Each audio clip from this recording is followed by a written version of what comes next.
Oh man, YouTube, you suck. Asking me to tilt the camera when I wanted to have it on picture. All right. So basically, I have to rotate it landscape now to do live streams. When that became a thing, YouTube. But anyway, guys, I want to talk to you about a serious topic that happened at campus today, and I have proof and a witness and a fellow photographer that witnessed this while we was talking on a live video chat at the UW this morning. So it's about 11:15, and me and Jarek Walker was talking about photography and the UW and other stuff and other nonsense and the photo that I posted on Instagram and Facebook and everything, right? And a gentleman, I was giving him a tour on the phone, and then I walked back to the location because UW likes to blast the music, so I couldn't actually do this video at the UW because of copyrighted issues, and I don't want my channel to be flagged or be copyrighted. So I came to the library to do this live stream to talk to you guys about a very important thing that happened to me at the UW, and that was I was targeted because of my skin color.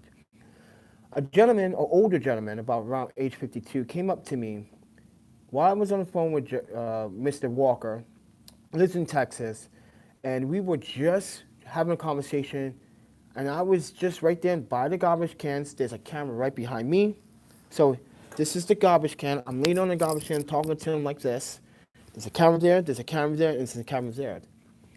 This gentleman walks from Stratus, which is like a pizza, homemade pizza, salad bar place. Strata, it's called, I'm sorry, Strata, on the Memorial Union.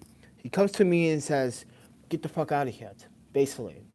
I say, "Excuse me, are you talking to me or I'm imagining this?" He goes, "I'm talking to you. Who else I'm talking to?"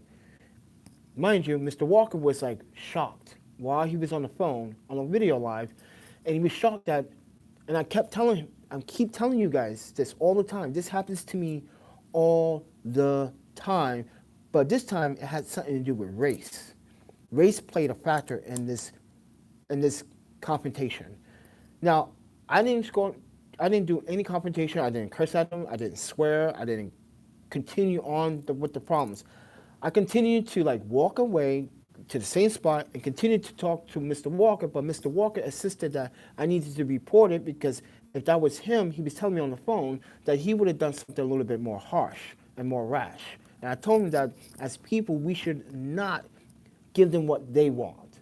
And what people want is to make us look like we are the bad guys. And I'm sorry, this video may be a little bit provocative, a little bit, and me seem a little bit unorthodox, but a second time he comes up to me, he gets into my conversation with me, Mr. Walker, on the phone, in front of the webcam, in front of the camera, this camera, right here, and tells Mr. Walker and I to fuck off and do, I don't even want to repeat the words. That's when I knew, we both knew it was racial motivated. Racial motivated. Mind you, that I don't know this person, don't know who this man is. I said, why would you come in front of my camera knowing that this person can see who you are and identify you on camera? And not only that, there's a camera there, there's a camera there, and there's a camera there. He said, this gentleman said, he didn't care. He did not care. So he kept taunting me.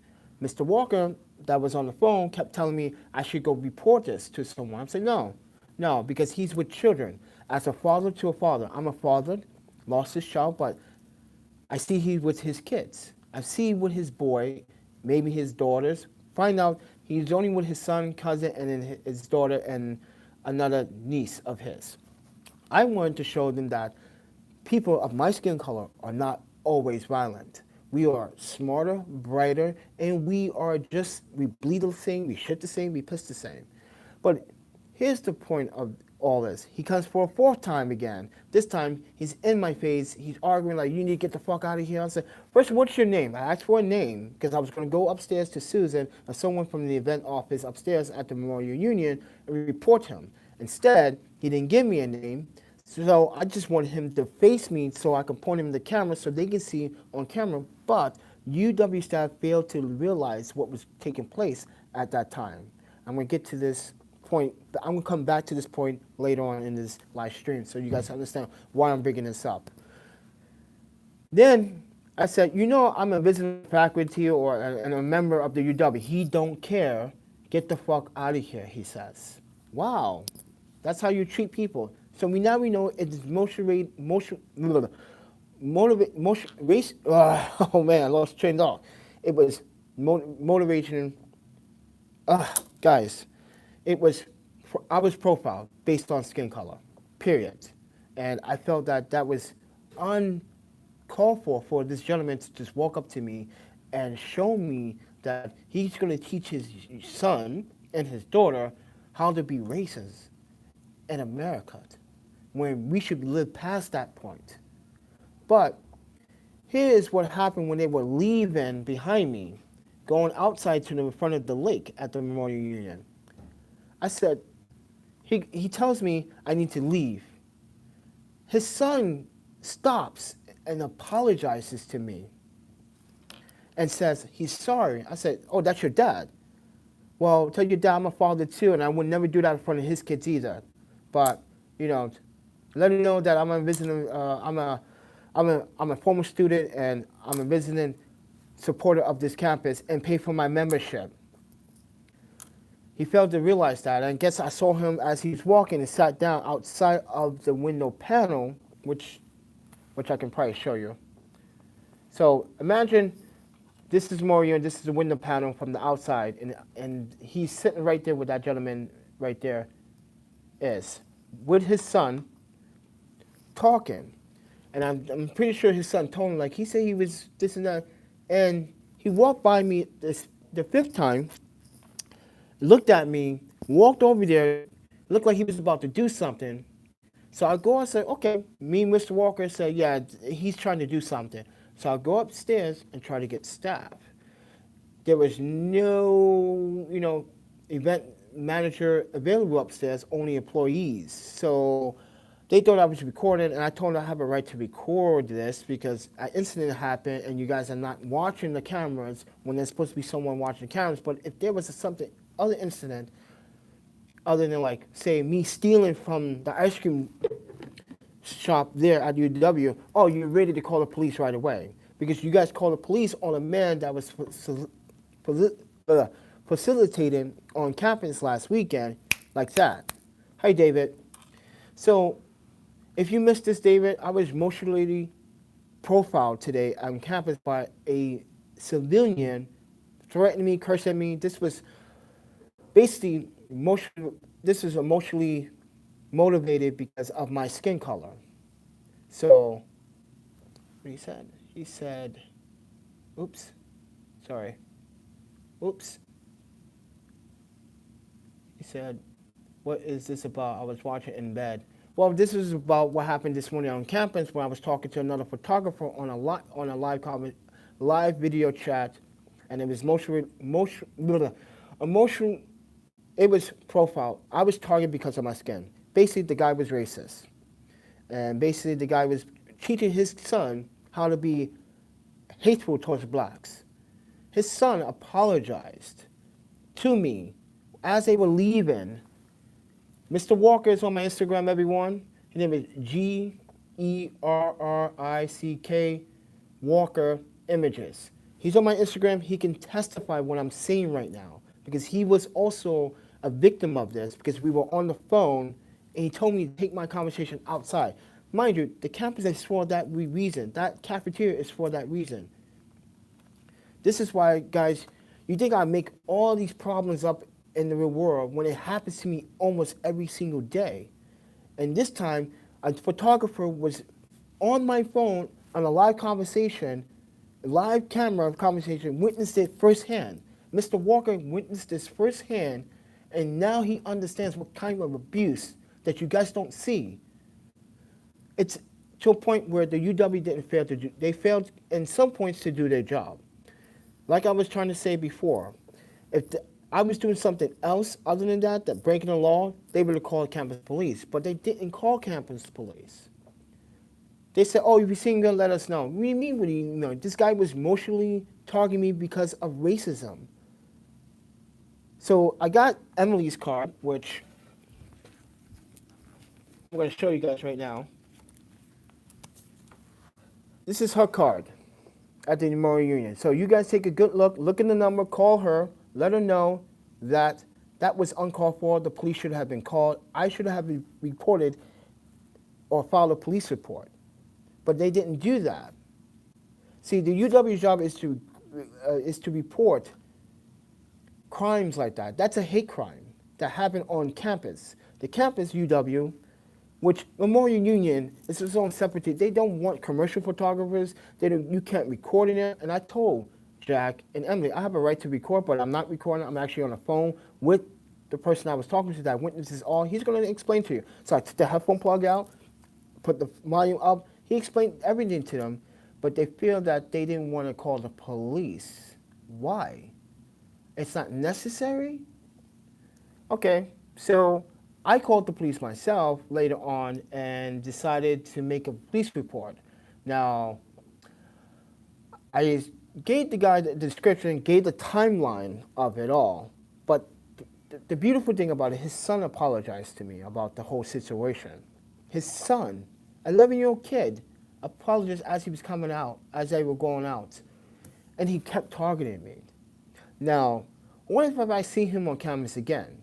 This time, I'm not on the Memorial Union. Let's say I'm at the engineering building or the Red Doors. I'm walking down from the Red Doors down to State Street. What if he sees me and he does something terribly wrong? This is because UW didn't want to call the police. They didn't even ask me if I wanted to file a police report because that's a hate crime. Being target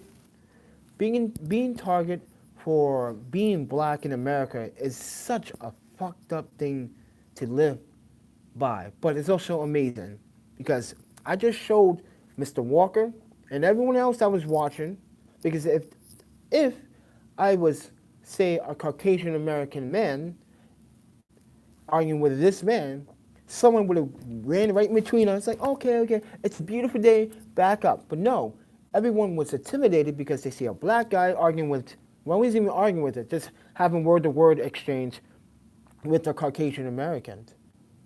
And I feel like he targeted me because, one, I guess he picked up on my dialect. Two, I guess he didn't like blacks. Three, I'm wearing a bow tie, pimp that bitch. Anyway, 4, I was dressed to code. As you can see, I'm dressed to code because there was a meeting in the morning at the Memorial Union, and I wanted to be part of that 30-minute meeting about what is taking place because 2 students got attacked on campus, and I have a lot to say about that. I think more campus police should have been involved in patrolling the streets on Landon Street, because Landon Street at night gets so dark that you can't see anything like half a block up. You can't see the clothing, the color, anything. They can put cameras everywhere they want. It's not going to help identify anyone when it comes down to suspects. So, and this is a constant thing on what's going on UW. And I feel like as a person, I need to respond to that. I need to speak up on that. And as a fellow student and also a fellow contributor to the UW, I feel like my message is not being heard. And what just happened today, obviously, was a result of why racism still exists in America and everywhere else. I see less racism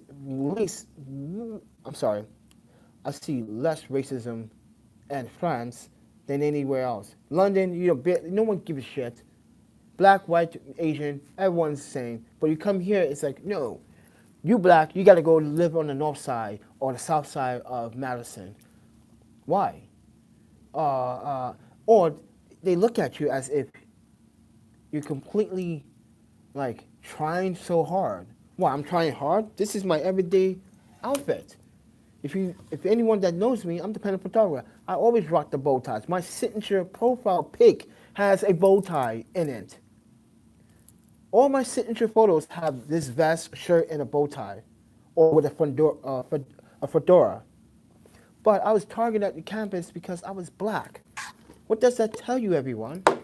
That we live in a society that no matter where we go, conflict is always and will always be there, no matter what positive things that you got going for yourself. I was just talking to one photographer to another.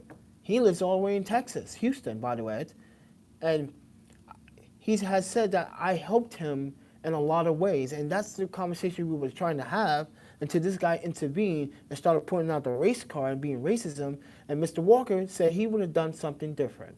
He would have approached him and would have went crazy because Mr. Walker has. And let me tell you what Mr. Walker told me. Mr. Walker told me that he has an experience because he lives in Texas. So there was a point where he had neighbors that were racist. They were part of the KKK, and they moved because he was black. He has a nice yard, and he showed me everything. He has a nice yard. They moved because he was black. Yeah. So this is why I can understand from a black man raised in America how it affects him and how it affected him, why it happened on my phone on a live conversation. That can mostly spark some backflashes for this gentleman. I didn't know what Mr. Walker went through while growing up. I never had that type of experience growing up. I was in another fucking country. And I was fortunate to be in Japan, but here, now I understand what Mr. Walker is saying.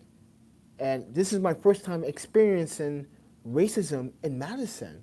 Every other time, it's always about something stupid. There's always a homeless person harassing me and telling me that I need to give him money. I see you all the time, bro. I see you go to the bank. I see you go eat food after UW. I see you come from UW. I see you eat. When do you see me eat? When do you see me do this? What, are you spying on me? But this time, it was an ordinary resident, or maybe not. Maybe he wasn't even from here. But he wasn't a member because he was drinking. That's another side of why he was hostile. And he had to show his identification because if you don't have a membership, you got to show identification. Then you get this like green card temporary, so you don't have to show your ID if you go to another beer pickup location around the Memorial Union. But this is why I'm so grateful that I'm intelligent, I'm calm and collect, I'm being patient about this whole ordeal. I really want to leave here. I want to go to Vancouver. It's summertime. I want to hang out in the forest. I want to go landscaping. I want to do some peeking.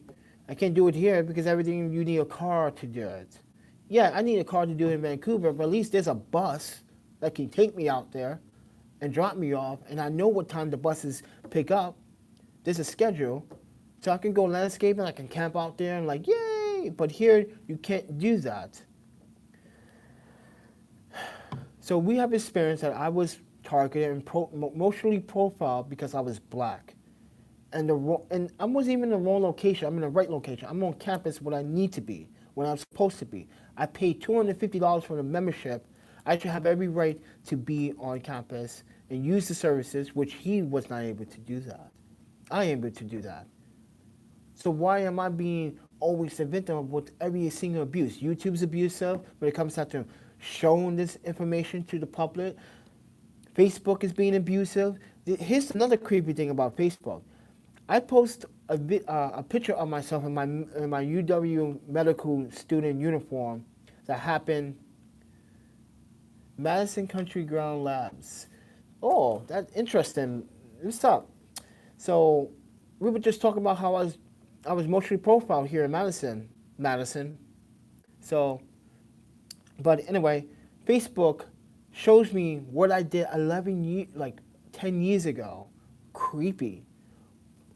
It's like, dude, Facebook, you don't have to notify people what I did 10 years ago. That's not your right to do that, to repost an image. So I posted on Instagram just to show everyone my sexy UW medical uniform when I was doing the best I can.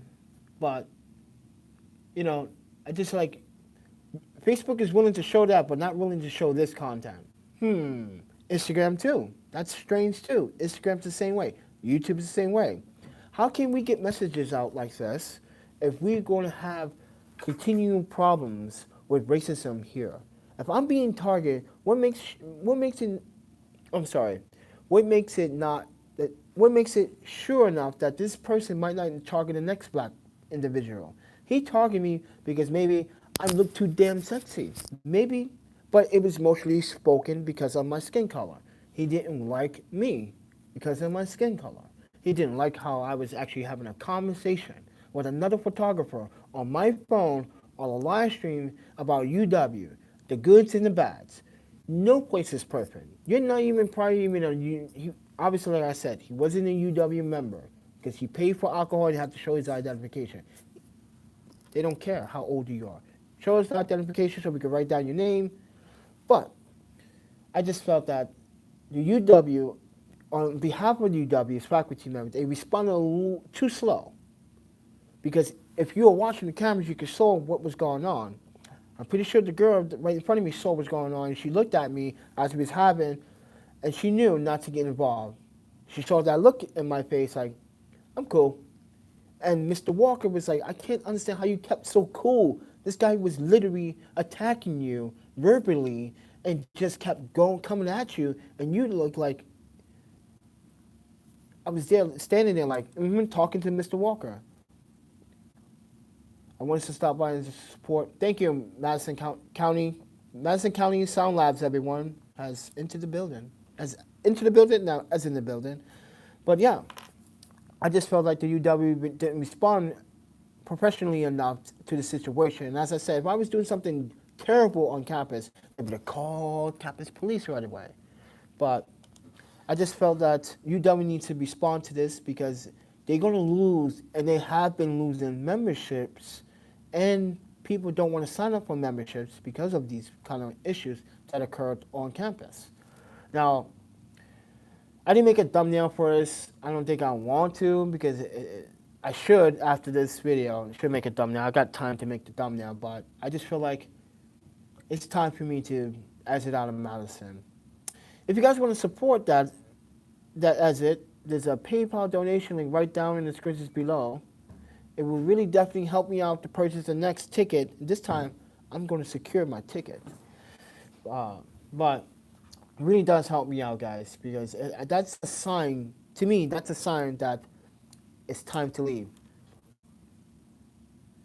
Yeah, I want to make videos in Vancouver. I really want to make videos in Vancouver. I really want, because guys, you gotta, Vancouver is such an amazing freaking place. Oh my goodness, it's such amazing. Dude, you don't understand. I have dreams about going to Vancouver all the time. Since the Coach USA incident that happened about 2-3 months ago, yeah, I have dreams about going to Vancouver ever since then. Like, sometimes I don't even want to wake up from my dream because it's damn too good to wake up from. That's how bad I want to sleep internally forever because my dreams are so damn good sometimes. And sometimes they are not so pleasant. I keep having nightmares of the car accident that me and my daughter's having. I know I need to go deal with it, but it used to be really bad years ago. I used to not sleep. I used to wake up cold sweat. I used to like be very passive, aggressive towards people around me for like 6 months. It was terrible. Drinking, sake, soju, that's all I was drinking. I know that's not a good thing to talk about, but that was me when someone special to me was taken away. So, and I had those dreams all the time, the nightmares. It still kind of, it happens. I wake up every hour or something like that, or an hour. I'm like, because I have my watch on time, I'm like, oh, it's up on an hour. All right. So I listen to music to try to kill that racket that's going on in my brain. Try to kill it. I try to. But the thought is going to always be there. The consciousness is always going to be there. The process that I went through is already there. I just got to accept it somehow. And I'm trying to accept it now as it is and try to live up to what Nami wanted me to live up to.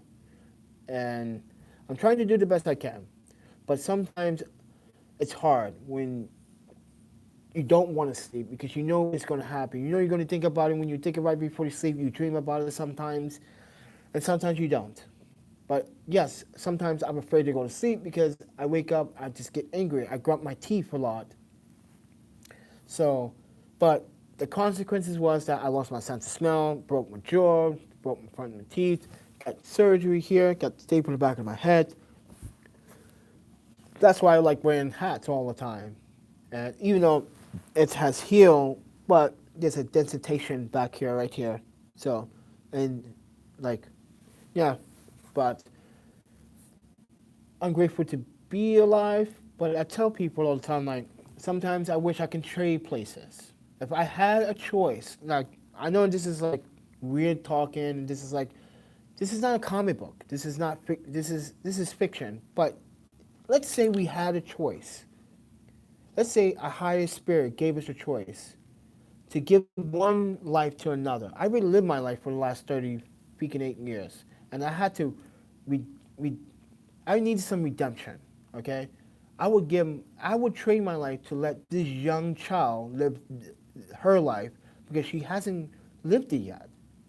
That's what I would do, because that's why I'm an organ donor. All my identification, passports, I'm an organ donor. I'm blood type O. So, and it's kind of unique to be a blood type O, be universal and donate blood when you can, if a country accepts your blood, especially if they find out that you're African descendant, like, oh no, especially here in the States, they don't like that you're African descendant. So I'm like, no, we won't accept it. Even though you're blood type O, but we won't accept it. Sorry. I'm like, what?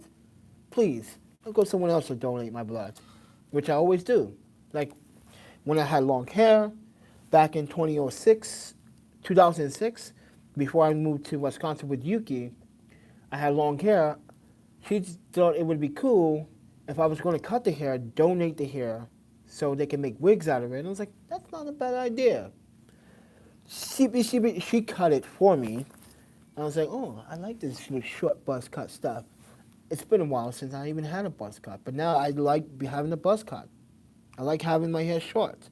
My hair grows too fast. I just cut it like last week, and look, it's growing back so fast.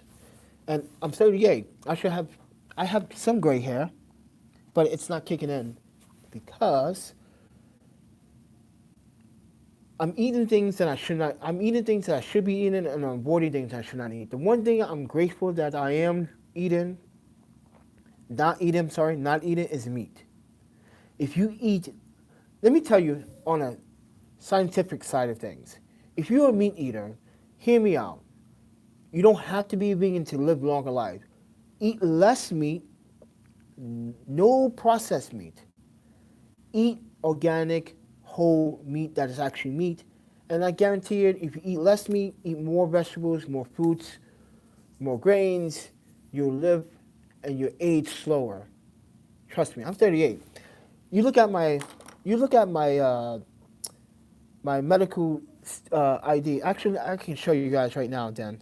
If you look at my my post, the picture that I post on Instagram of me in my medical uniform, right? You guys are gonna get a kick out of this. It looks like I didn't age a day. I'm seriously. It doesn't look like I aged a day.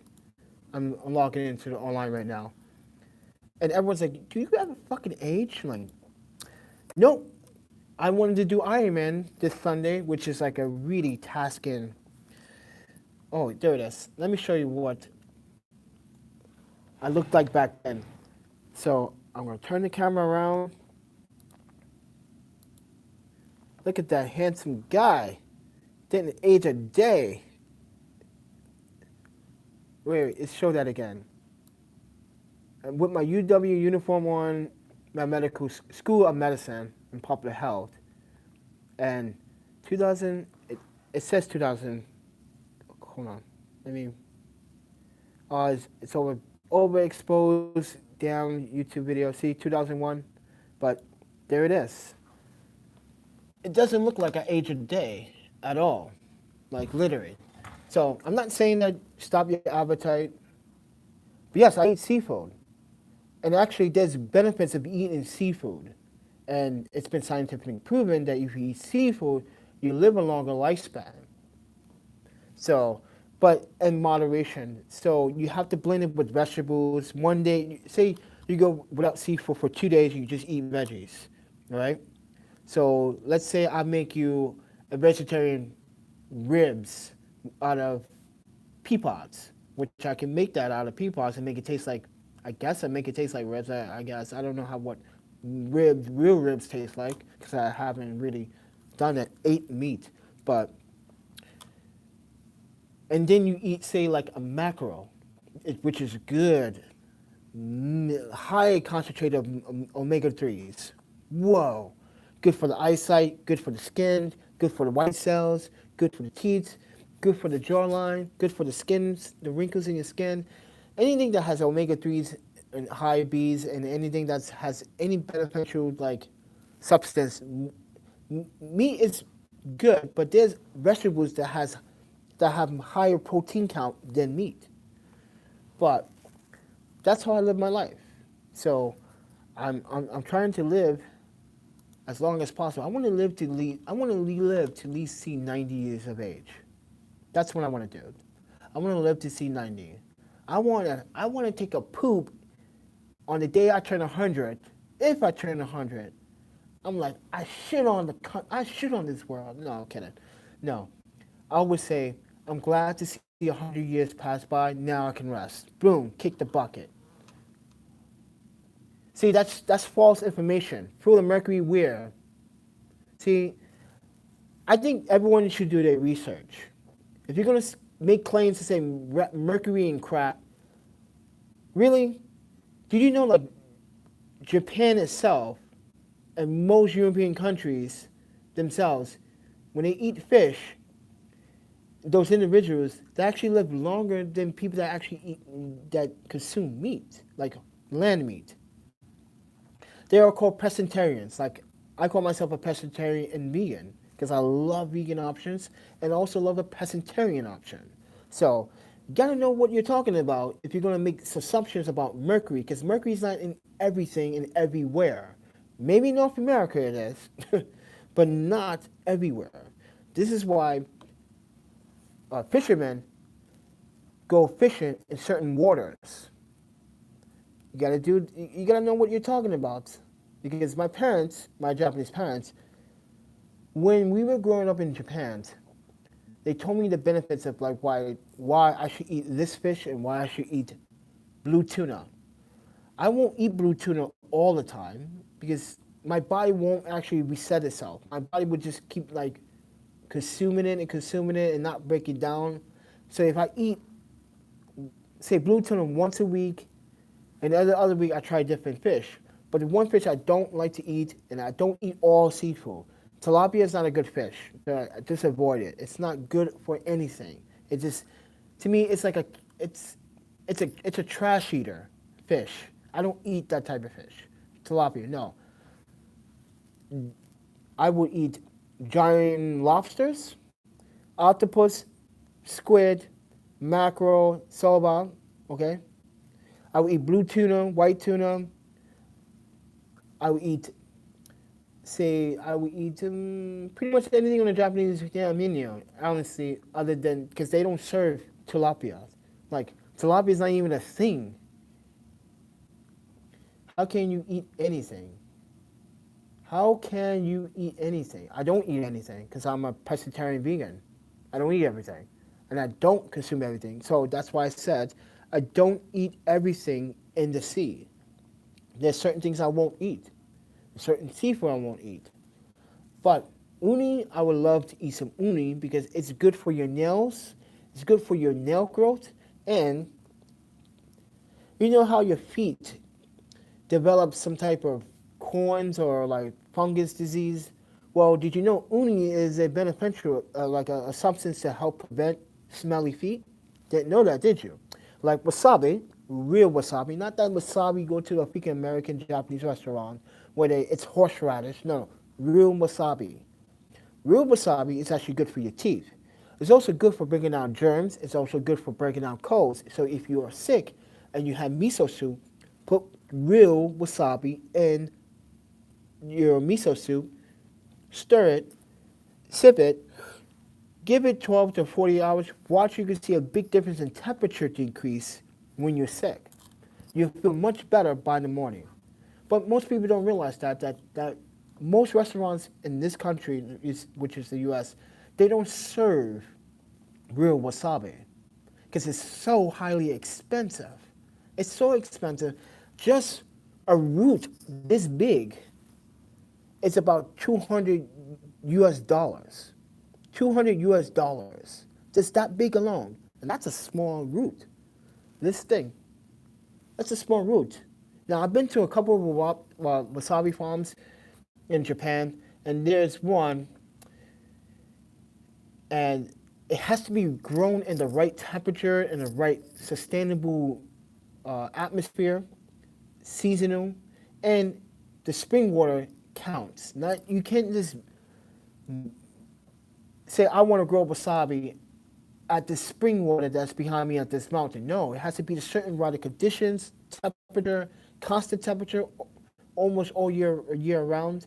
And if you do it in a greenhouse, it's not consistent because it needs natural air, the natural air that comes through, and most greenhouses, they use filtration systems to clean out poisonous air, but this is why countrysides are better. Go to Japan.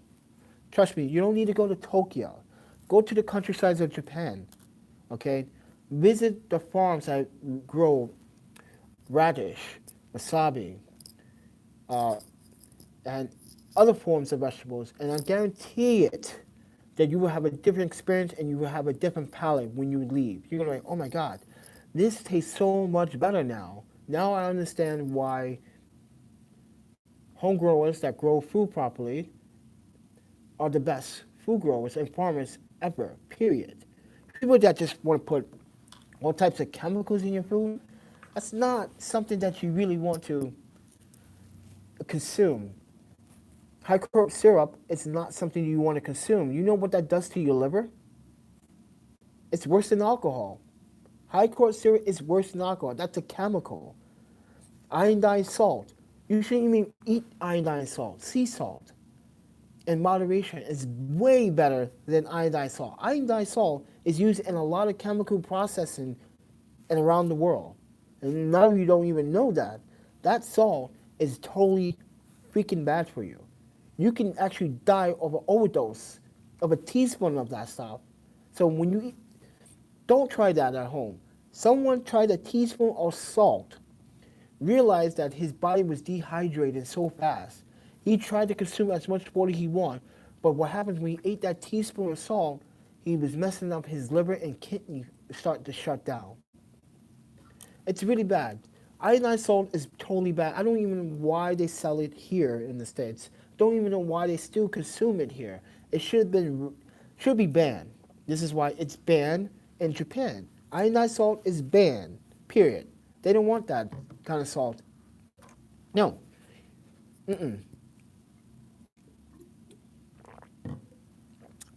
But I'm getting way off talk about my racism that I was profiled today, highly profiled today on campus. On the campus that I graduated from the university and spend money on as a member. I feel a little bit grateful to tell this story, but I'm also not happy at the results of it because I felt like they didn't hear me out, even though they gave me the business card. Like, I don't need the business card because I have the phone. I told Emily I have the number in my phone. She goes, oh, you have this number? I'm like, yeah, I have this number. I have several different UW numbers in my phone just in case. I even have the UW campus police on my phone, which I filed my own police report. So I told him, talk to the staff upstairs. They said, yeah, we talked to them and we give you a call back. So, yeah. So you gave me a call back, let you know what we can do about it, identify the guy. If the guy comes back here, we will let him know. But it's hard to identify so many people walking through the campus. But it's obviously, there's one camera right here. I'm standing right here. He's pushing me from this direction. Camera here, camera there, camera there. You got 3 cameras at a certain time. I gave you a time frame. That's why me and Mr. Walker looked at our time when it happened so we can actually get this done. Because something like that should not have ever happened to me, especially someone that has always supported students, mostly, and how the UW structure is. I should actually tell the UW Diversity Department about this so they can get their little whips, so they can start something up on their post. Like, oh, fellow student was attacked on campus. Someone that has supported the UW for years since graduated. Since he contributes photos, he compensates everyone, he visits everyone, and this is the things I get. UW sometimes can be unfair. Sometimes unjustified. But you gotta live with it, I guess. And actually, while we're doing that, we should make a thumbnail for this. So I'll open up Photoshop. Because I wanna keep my channel's thumbnails a little bit more professional like. Since though YouTube is under fire right now from copyright with Warner Brothers, oh boy, here we go again. I'm telling you guys, it's never going to freaking end. So I have fellow other YouTubers that do live streams to help YouTubers grow, but let me tell you guys, for me, right now, YouTube is not about the money. It's about trying to get the content to the audience, the right audience, and YouTube is not letting me do that at this time. YouTube is not letting me show my content to my full extent to a certain audience because they filter channels. Don't let them fool you to say, oh, we don't really filter channels. Yes, you do. Stop lying. You filter channels like it's like your birthday every day. But, yeah. But that's the reality of it. And I've been assaulted today. And look at me, I have a smile on my face because, you know what? Everything was documented. It was on my phone. Mr. Walker saw it. I'm not trying to say I'm a victim of profiling right now, but I'm taking this as if nothing actually ever happened. Why is that? I'm just trying to demonstrate something to you guys as a chocolate, delicious, handsome, delightful individual and human being. As a travel photographer, this is not the only place racism has happened. This is not the only place I've been assaulted. It's not the only place I got robbed. Obviously, you guys already know that. I got gun pointed in San Jose. Someone stole my drone, took my laptop, and the camera. New York was even worse. They took all 40 lenses. Me and Mr. Walker was talking about that. As a photographer, he was like, you had a lot of lenses, didn't you? I saw you on Facebook. And I was like, yeah, I had a lot of lenses. I had a Minolta 200 f2.8 portrait lens. That was my bread and butter. Ooh, that was like bread and butter. I had a Sony FE f1.855. I had a lot of Minolta lenses. I had, which are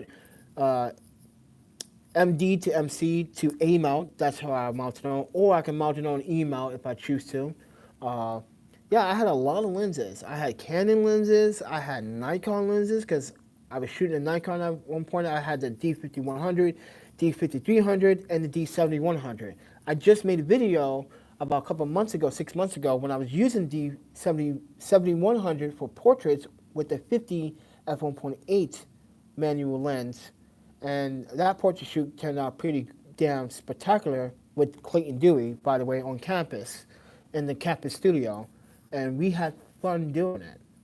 So, and he thought I was going to be out of touch with the camera. I'm like, hell no. You're talking to Panda, baby. I'm the real Hyben shooter. You cannot lose information like that. If you already know how to use a camera that you already had in the past, and you come back to it, you already know what to do with that camera. If you lose sight of that, that means you weren't paying attention, you weren't doing what you're supposed to do with that camera, you didn't actually really program the camera like the way you like to program the camera. And mind you, I was using the Pixel King controller to control the Einstein flashes. Now, I haven't used Einstein flashes in 2 years, and I still know how to use it because from experience. From experience. And no one cannot say that I don't know what I was doing because the photos obviously would tell you different. Like, wow, damn, I like the I like the hair light, I like the fill light, and then I like the key light. And then I did something more unique. I put the hair light, the fill light, the key light, and the backlight, and made a portrait of that, which I could probably show you guys if you want to see it. Oops. Let's gonna Okay, let's go to my main website because I got two websites now. If you guys haven't heard, I've been working on a new website. So check this out. This is not the new website, but let's go to my portraits. It's this photo. You see how fill light, hair light, main light, right? Look at that. Key light right here. Fill light, hair light, and then backlight with the red. See? With gels. I was using gels. So that should show you a little bit of what I do as a photographer. But anyway, if you go back to the homepage, I'm trying to separate my content because people email me, they get confused. Am I a teacher or am I a photographer? And there are photographers that just teach, that don't really go out and shoot, but that might be subjectively. But this is the new website. I'm not done with it. I just started it like, I don't know, a day and a half ago. But the ThePandaPhotographer is up here, and you can see how I have it all set up. So play trailer is where it clicks on a video. You go directly to my YouTube channel. It will play a video. And my services and the pictures. And oh, look at that handsome man. See? I'm always with this vest. I'm always with this vest on. With a bow tie or a shirt with a fedora. So that's like my signature. Way before Jason Vernier came along and stole it. But here's the gallery. The gallery is going to be simple. I post my best work of all my work. Not all of it, but most of it. And these videos are basically like, those are clickable to go also to the channel to see the work. It draws you to my channel. You see the work. So if you click on it, it opens up a new tab, and you go directly to this. You go directly to that video, and you can see the tutorial process of how I create this photo, and also the copyright video about how to do copyright as well. Then you got a bunch of other photos on the bottom here, where you can see a mixture of landscape, long exposures, data exposures, portraits, microphotography, event photography, astrophotography, light painting, cityscape, portraits, more events, parties with celebrities, fashion, and so on and so forth. And see, so you get a taste. Not all the photos are going to be on here because it's going to be more for the clients to come to the website and just simply contact me, or if they go to the rate page.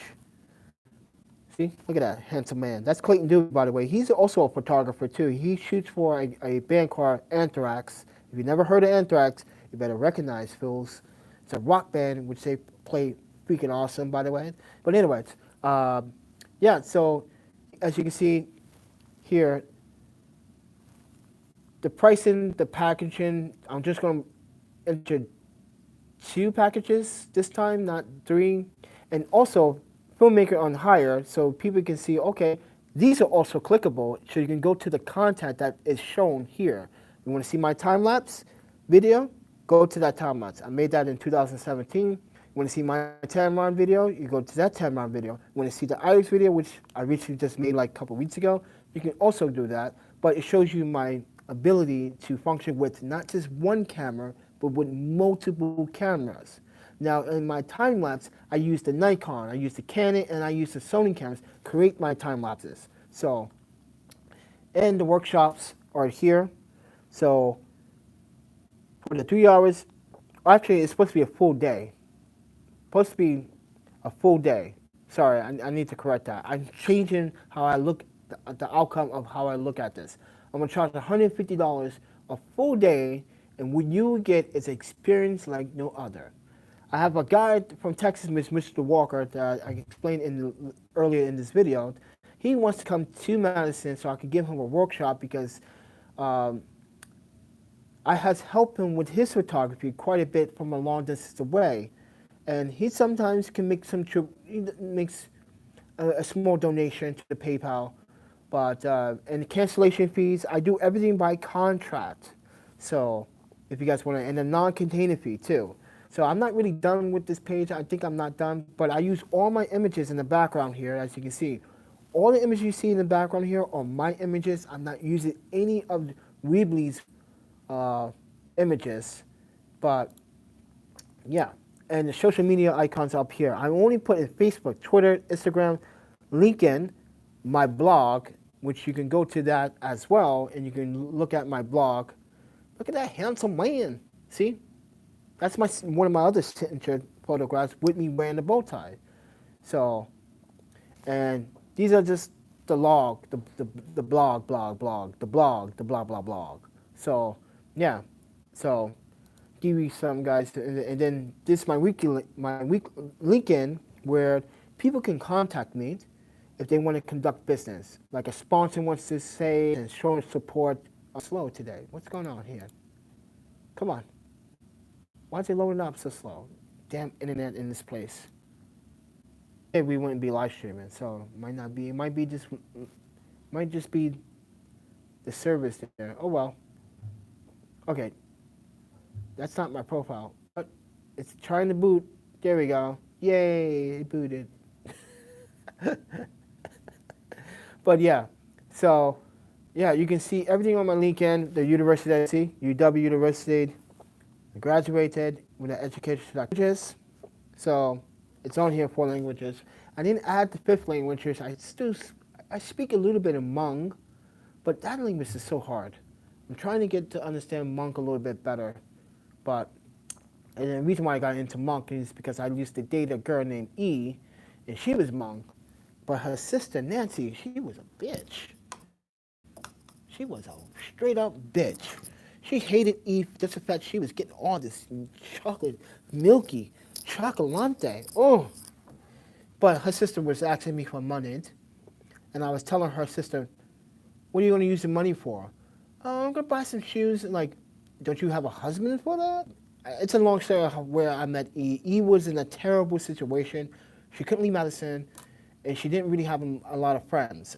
And I met her do my own program at the UW, which I could have got expelled from for doing that. So I could have got kicked out for it. But lucky for me, I played the low key on it. So, but me and Chie wanted to help her, so we had her live with us.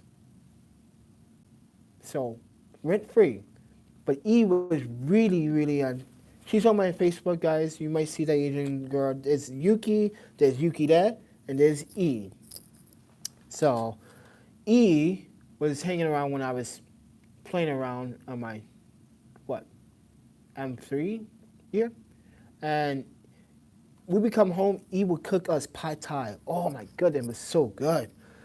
Pad thai, like, she would know that I don't want the egg. She'll make a pad thai different from Chie's. Like, she literally spend the time to make the pad thai so different. That's how I miss E though. But E was kind of complicated to explain, guys. E was in a legal problem and some trouble. So, and I feel like me, E, and a bunch of all us felt like this is what happens when you're an immigrant. You come here, you want to do great, and you mess up just a little bit, and the government holds you in contempt, like you're being interrogated. She didn't want to talk to anyone at the facility until one day I was going to do my normal day, and I seen this young girl walking right by me, like, what's that young lady here for? She looked at me. She looked like she asked for help. And I can't really go into detail because that's confidential information that I can't disclose. Even today, I can't disclose it. But let's just say that she gave me the look like she wanted to talk to me, and she gave me a sign.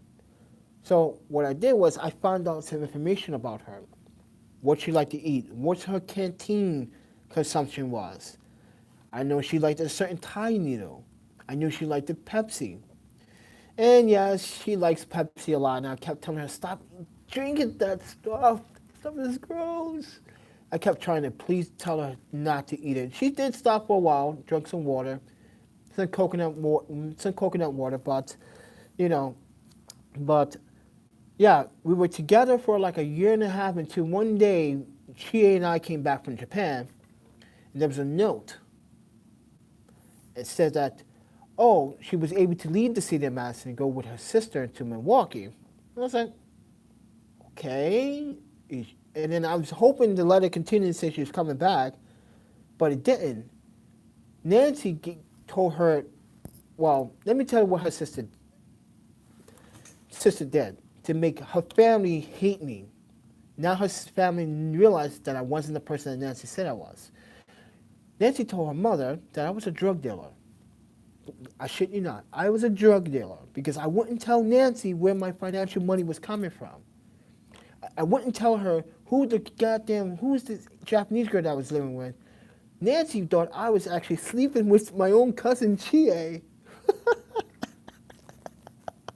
She's like, you're sleeping with my sister and you're sleeping with that girl in your house. Like, wow, that's a good assumption.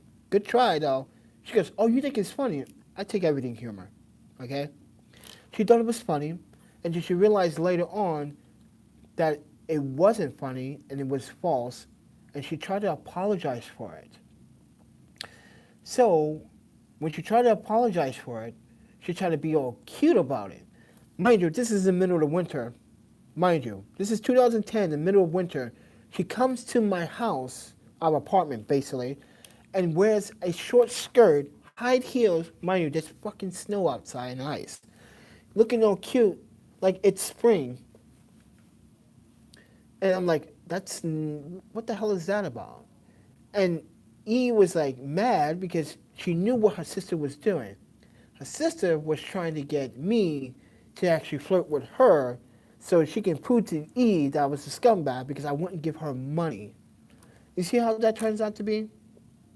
I try to be nice to a nice Hmong young lady, and the Hmong sister tells her Hmong family that I was a drug dealer and I was a pimp or some.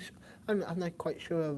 She could have told him it was a pimp, but it was said that I was sleeping with the girl that I was living with. I doubt that she finds me attractive, even though we are cousins. Well, I'm adopted by her family. But I'm pretty sure Chie and I were like hanging out together because Chie and I are family members. People didn't get that until a certain point. But anyway, yeah, so that's what happened. And then one day I came home and she was gone. There's this letter. But I kept sending money to E. I was sending $100 one week, $100, $200 another week, $100 here.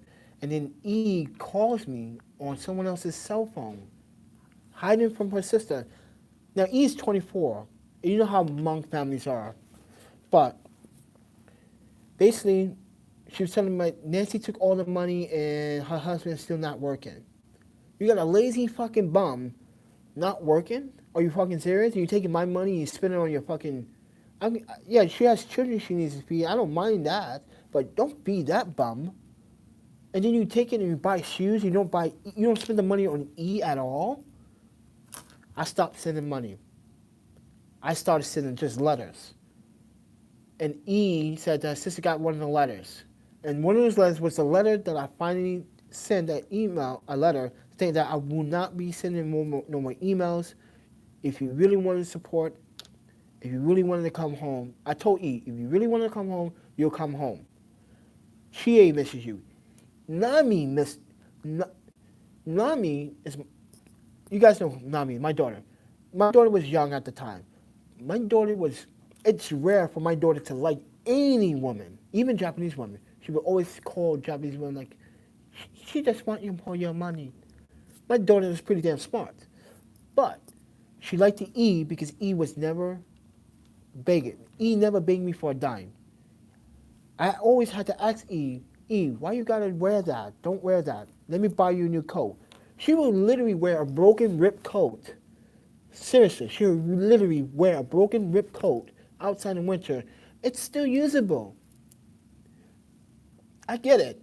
I get it. I understand it, but E, like, you gotta let me buy you a new coat. So I brought her a new North Face. I brought her some shoes and some clothes, and her sister's like, oh, you buy my sister some clothes and some shoes, but you won't help me and give me money. I'm like, because he needs it more than you do. You have a husband, your husband go get a job. You can go to get a job, but I can't feed my husband. I don't have, well, that's not my problem. I'm only here trying to help your sister and try to help your family understand who I am. But I miss E still to this day. E was pretty nice. She never begged for a dime. She never took money from me either. So, and when she wanted something, she was afraid to even ask me.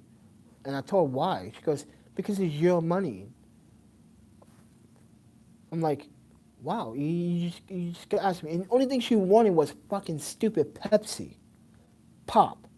Which I told her not to drink pop, but she would drink pop behind my back. So, that's okay, that's fine. You know, I'm not mad at that. But I had, like I said, guys, it's just been, today has woke me up and made me realize what I had in the past and what I don't have now, where I came from, how I lost it all. But I'm not mad I lost my cameras and my lenses or my studio in New York. I'm not mad I financially went bankrupt. I'm not mad at all because guess what? I'm still alive. I'm still alive. I'm still kicking it. I'm still breathing. I still look quite sexy. I may have lost my sense of smell. I may have lost my front teeth in the car accident. I may have structure broke my jaw in that car accident. But I'm still alive, so that counts for something. And it counts for many things. It counts right now when I'm talking to you guys about this situation. And I just wish people will understand a little bit more than make assumptions about something. But keep up the good work. From Washington County News Station and from Utah. Wow. Kudos to Washington State for showing up. Kudos. Am I actually really reaching to a certain audience now? YouTube has listened? But anyway, guys, you guys want to support the channel financially, there's a PayPal donation link. You don't need a PayPal account to donate. You can just donate whatever amount you want to donate. But it really helps me keep the lights on here, even though my lights are off right now. I'm kidding. They're on for now, but you know, it's hard to pay for the website because it's like, what? Really $15 a month. So eventually I would try to keep 646 Studios and the ThePandaPhotographer website up. That's $30 a month, plus I gotta pay for phone bill, which thanks you to Yuki, I was able to do that. Again, Yuki, thanks. I appreciate it. I really do. Like, because she looks at the Instagram, but she doesn't want to respond comments. Last time she got involved with my audience, which happened in Portland, and talked to Ibrahim Labrar from Right to Survive, he started threatening her and started making assumptions, and he started harassing her because, as you guys noticed, like last year, that I was trying to do him a favor, help him sell stuff on my eBay account, and ends up the products came back, and they didn't want to give me the money back. I was like, wow, that's fucked up. I was left with a $1,300 bill that came out of my pocket, but I made up for it because when I went to New York City in that September, it all came back to me. It was Fashion Week coming up. It was parties, events. I did an event for Beat Canucks. If you guys don't know who Beat Canucks is, oh my God, you don't know Juju from the Beat Nuts is? I took photos for them, for a bunch of celebrity artists, like Craig Nice, MC Ram. Yeah, it was big. Even my best friend Tech had those some private parties, birthday parties, got paid lovely. I don't know. I'm afraid of New York now. After what happened last time, this past October, the last gig, because technically the last gig that I went, mind you, I was in New York. I left New York. I went back to Vancouver, and then Tex, I would say Tex associate asked me for services. He signed the contract. He agreed to it, but I never got the money for it. But Tech was like, I need you for this one. Because it was a Halloween bash party. Tech never does Halloween parties in a big scale like that. So I was trying to help my friend, and I was like, okay, I'll do it, Tech, but you get the photos, and he doesn't get shit. And I told this guy, you're not getting shit. You didn't pay me, that's done deal. But it's my party. I don't give a shit. It's not your party, but it's not your place. You didn't pay Tech yet to rent the place because you're going to wait till after everything is settled and you count the money? No, you're supposed to have that money already established. When you want to rent someone's place, this is why I was telling my buddy Tech, you got to do contracts, bro. Because if someone was to fuck you over like they just did for us on Halloween, you realize that he wasn't a good friend. He abused us. Mind you, that he knew I was counting how many people came in. I have photos. You tell me you didn't make over $8,000 that night, so you weren't able to pay Tech, me? What? Yeah, all right. Okay, buddy. You sold alcohol, which was highly illegal to do at his place, by the way. You didn't have a bartender. You didn't have a license to do it. Doesn't matter. You had a licensed bartender. You don't have a license to sell alcohol in that large scale. Period. I can fuck you over. I still have the photos. I can literally, in video, I can literally butt fuck you. Hard. Yeah. So that's why I told Tech, I'm not going to even publish these photos. Some, and you're going to have it, but I'm not going to actually show the video. Because once I show the video, I put my best friend, Tech, at jeopardy. But then again, I'm talking about it, which is obviously it already happened. It's nothing they can do now. They can't find his location, but if they see the video, they can find the location. But anyway, as I said, that's why I'm mentioning code names for my friend's name. I'm not mentioning his real name.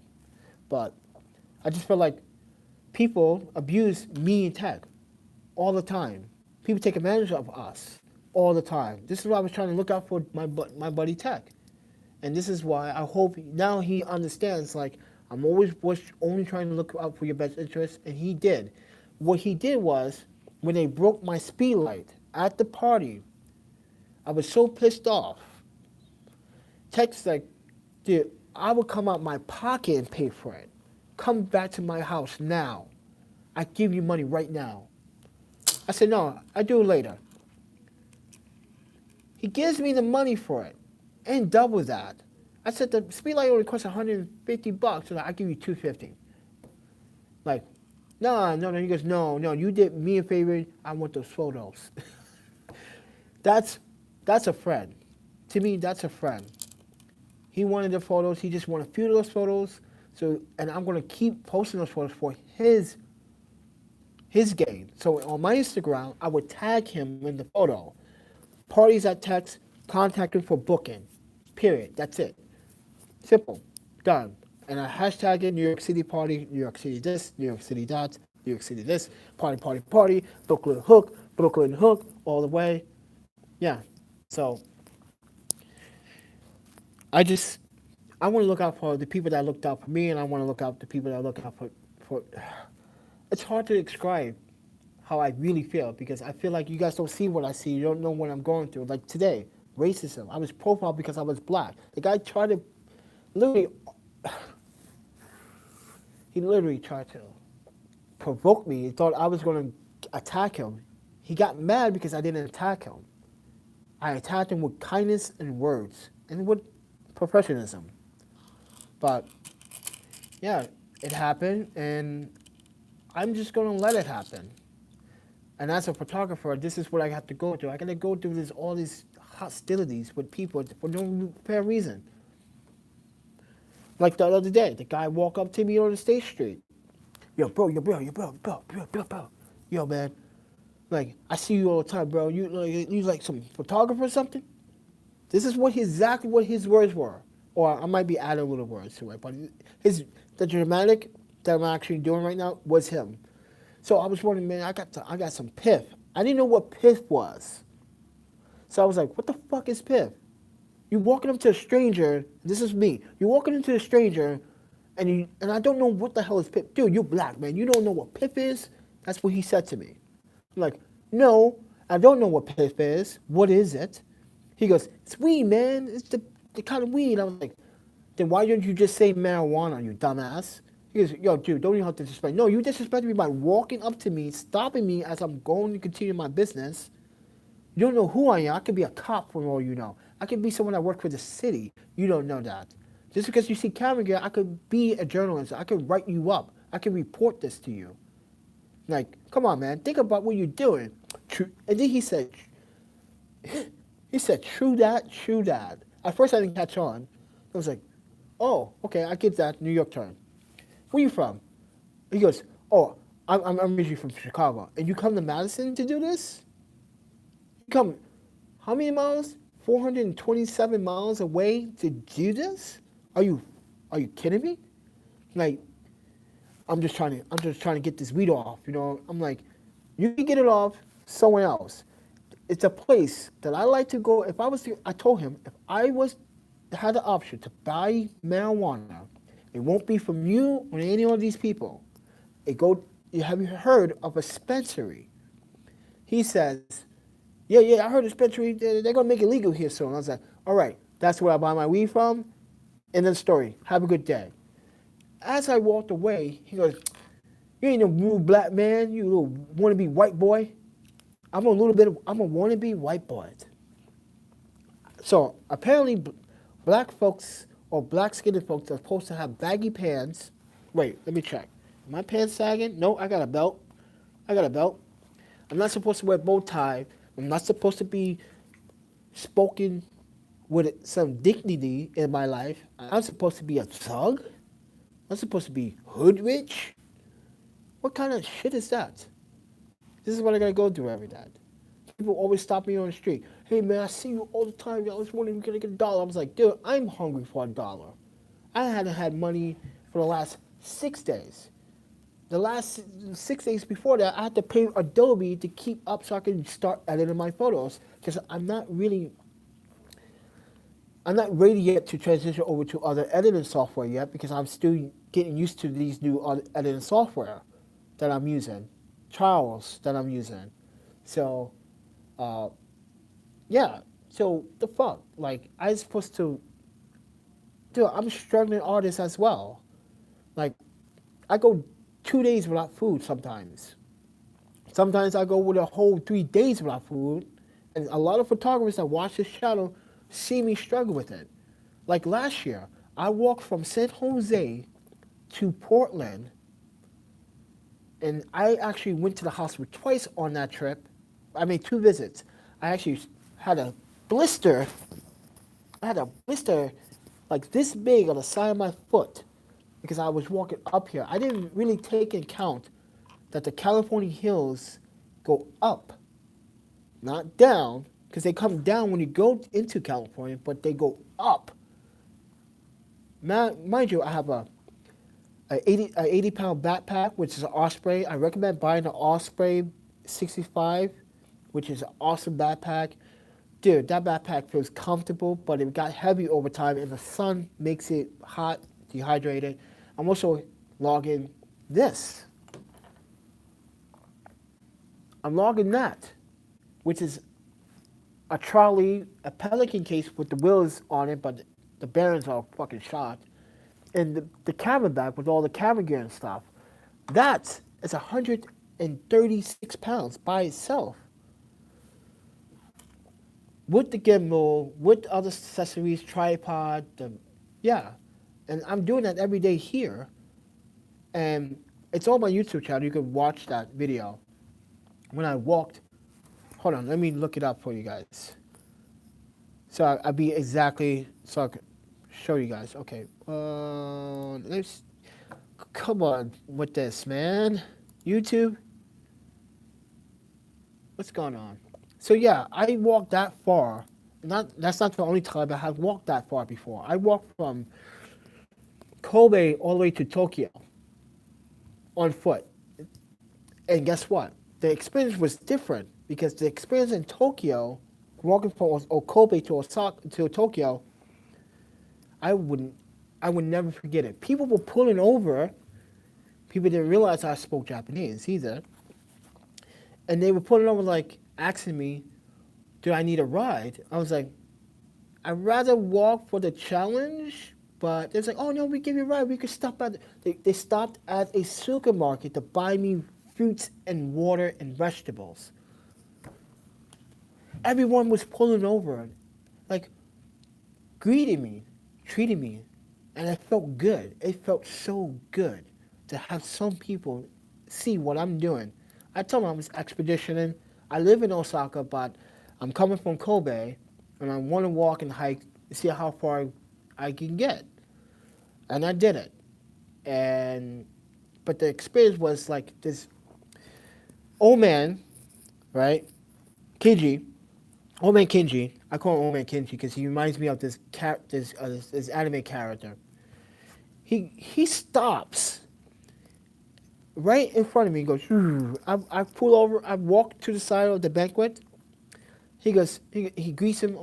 He goes, says good evening, right? Konbanwa, right?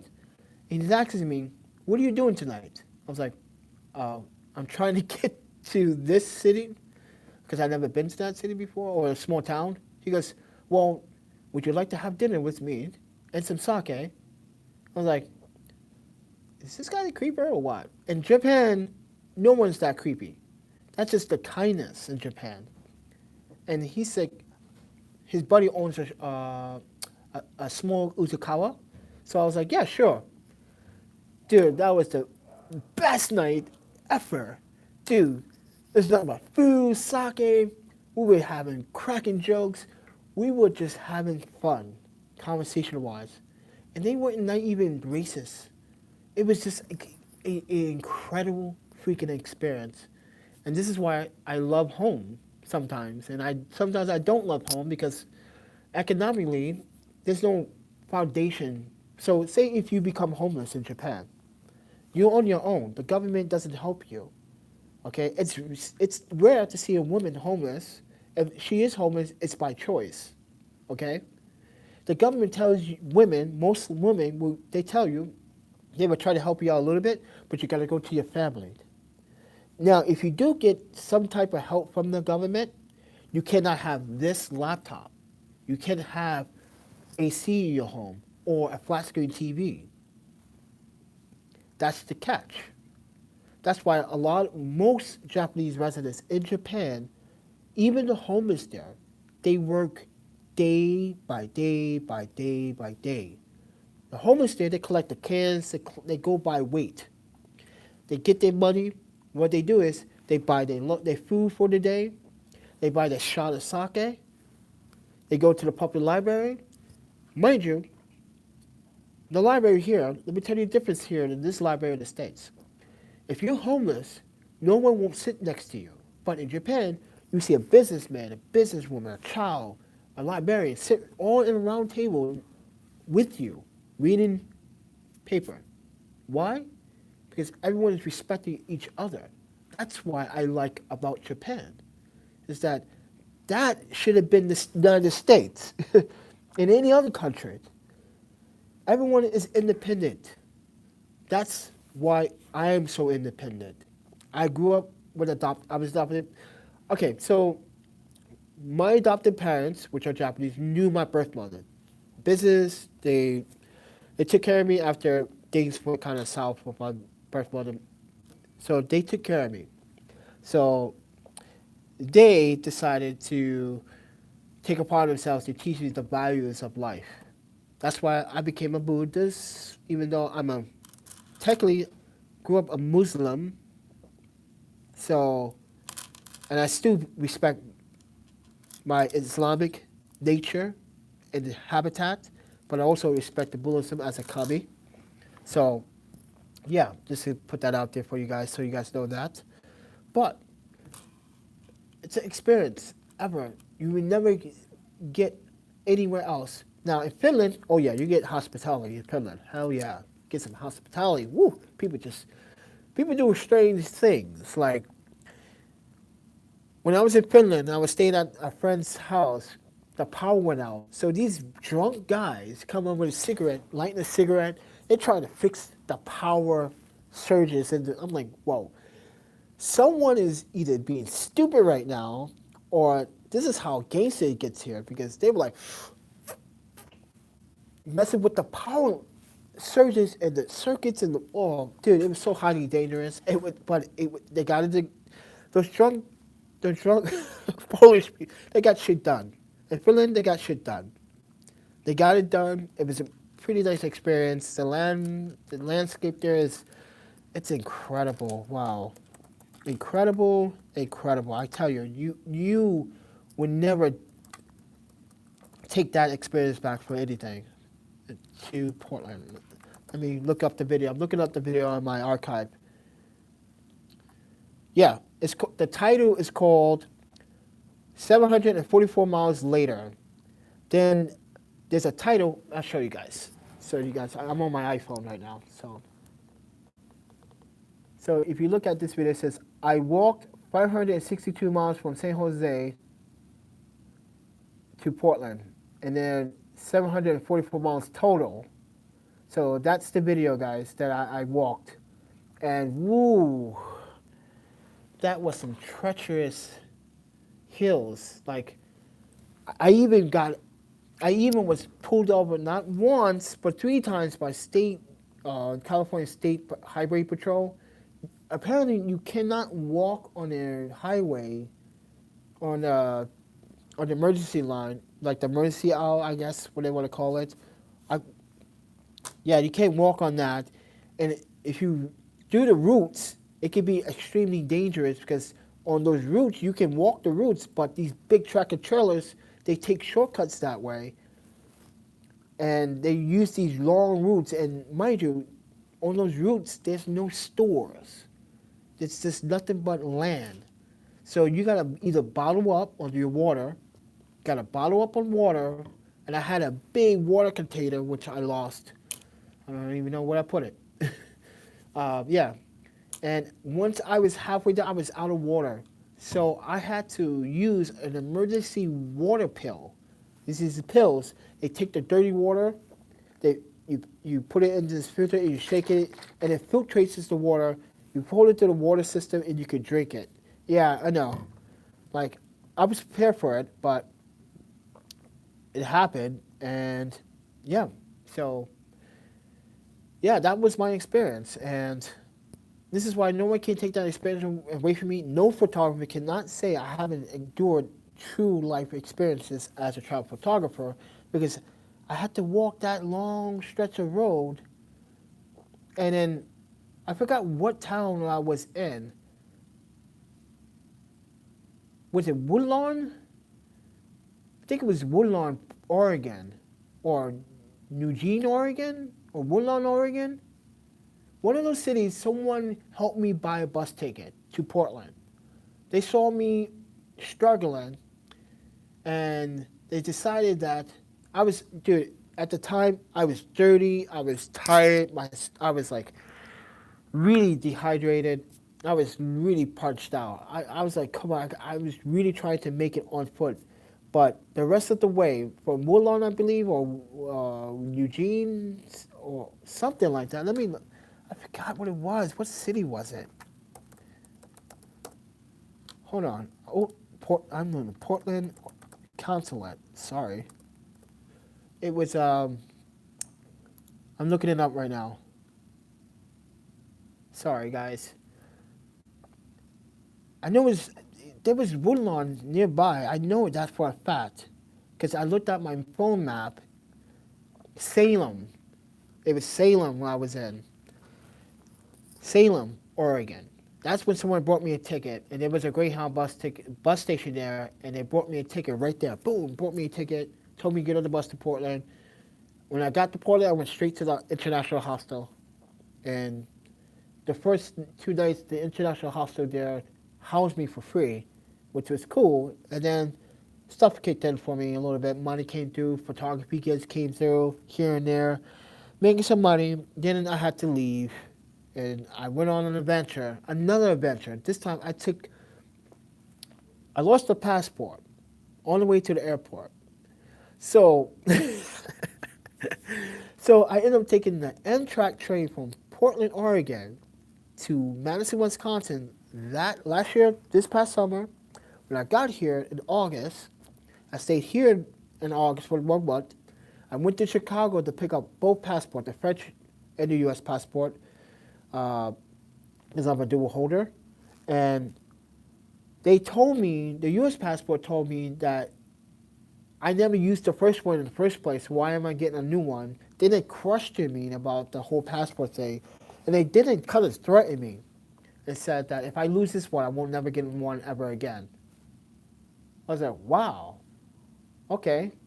I guess I want to lose it then, because I really don't want to use it anyway. I just have it just to show off to my audience, to make sure like I'm a dual holder, which I can show you guys right now.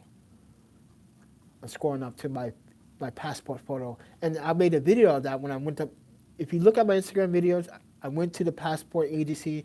I was bragging like, I got my passports. Mind you, it cost me money to get those passports. The total was $762 in total, because I got a big thick book, because I travel a lot. I used to travel a lot, but thick books this time. So more stamps. Yeah, but I kind of wanted I wanted my passport back because I had a lot of stamps in it. Both of them. Oh man, that sucked. That really sucked. Losing those passports and losing the rights to show people, look how many stamps I had, even though people saw those stamps before. But I'm looking for it. But wait, there it is, there it is, there it is, there it is, there it is. Right here. Boom. So I was in Chicago, and I was picking up the passports,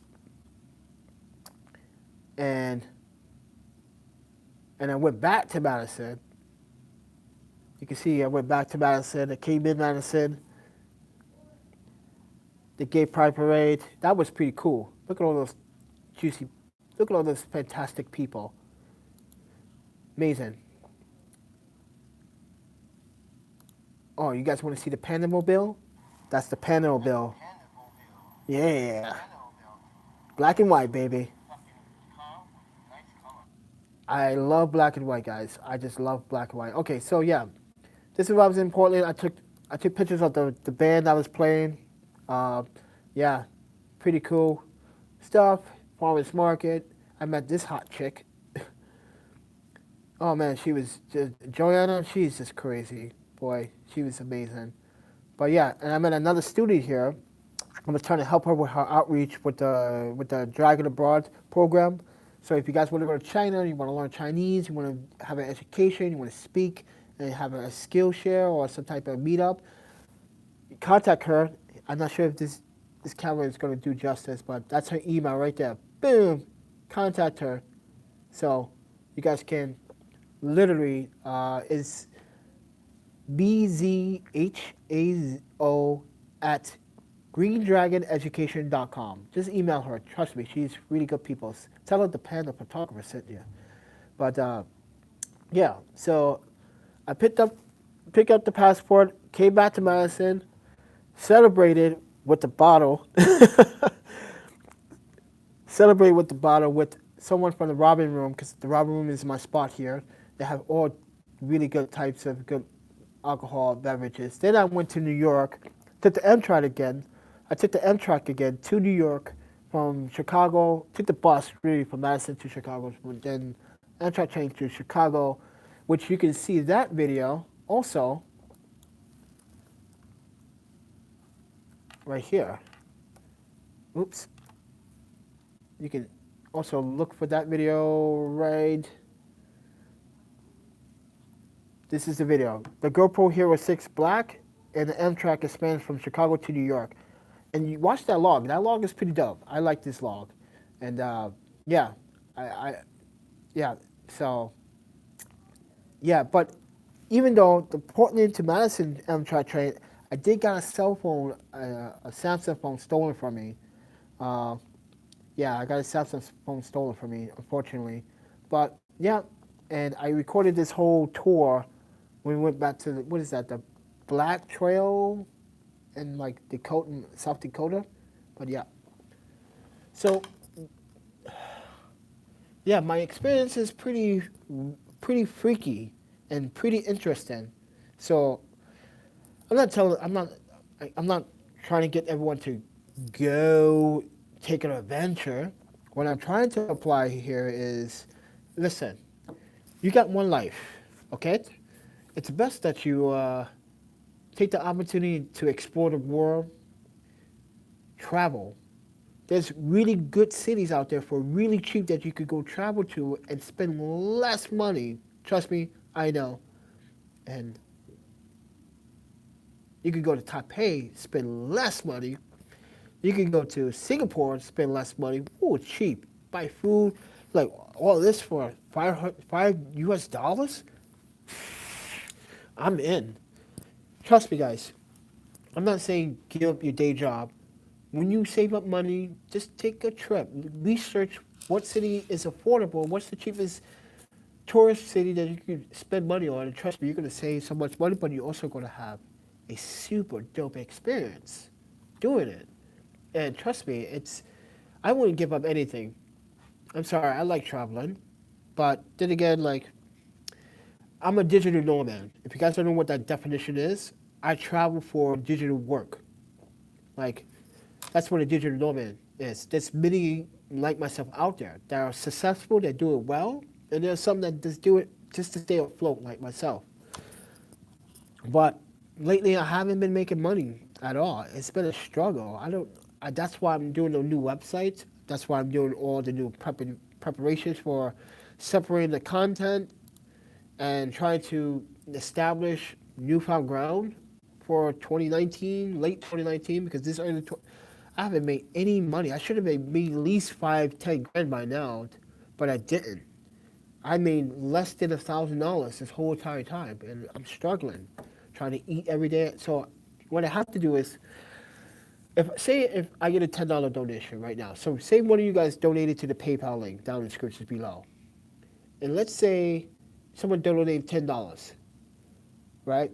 A little percentage of taxes come out that, because I want to be fair and pay my taxes so I can have opportunity when it comes down to visa opportunities, and so no one cannot say I didn't pay my taxes, right?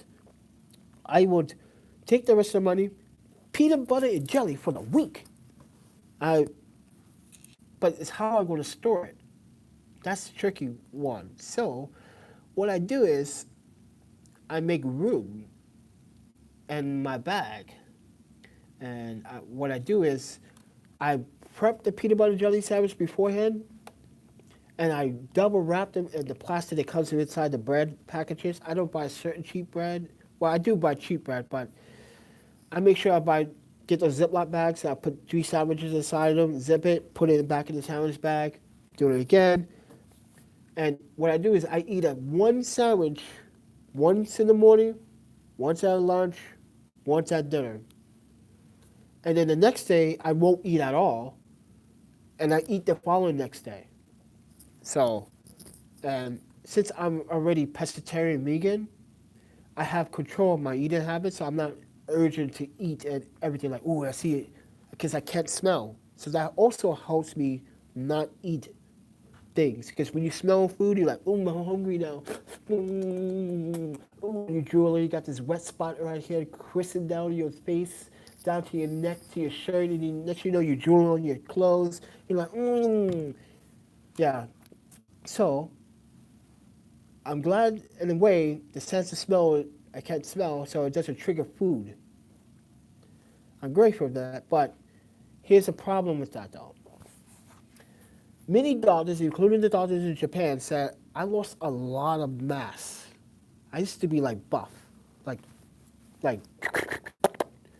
buff, like Literally, like, you see me walking down the street, you think I was like some short little muscle man. But now I lost all that body mass. So I still have muscle. Don't get me wrong. You just won't, yeah, I lost a lot of weight. Because since my accident, I lost a lot of weight.